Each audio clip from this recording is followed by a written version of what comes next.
First of all, in the New York school in those days, we were still on West 68th Street in the old JIR building.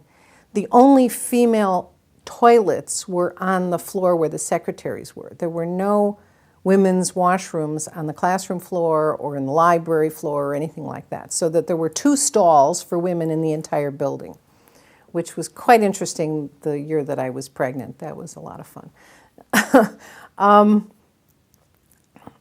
But some of our teachers didn't quite know how to deal with us. And some of our classmates, it turns out, didn't either. And I remember one professional development class that we had where they brought in different rabbis to speak about different models of the rabbinate. And so when they brought in the senior assistant, they brought next door from Stephen Wise Free Synagogue, Rabbi Edward Klein of blessed memory, and Rabbi Sally Priesand, his young assistant. And it was, some of it was perfectly appropriate. Then one of my classmates out of the blue says to Rabbi Priesand, well, what happens at certain times of the month?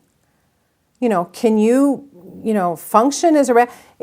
And our jaws dropped, and we could not believe that he actually said this. And, what sort of Neanderthal was this talking?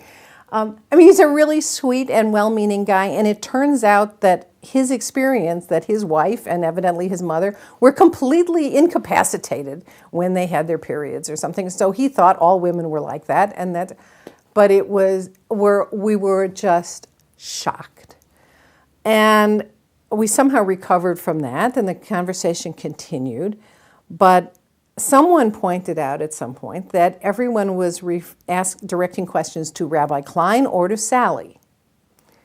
And that there was some, obviously there was an age difference, but I do recall one of my male classmates kind of breaking the ice a little bit and said, well, I have 2 questions. One I want to direct to Rabbi Priesand and the other to you, Ed. So that kind of lightened it up a little bit, but it was a very strange experience.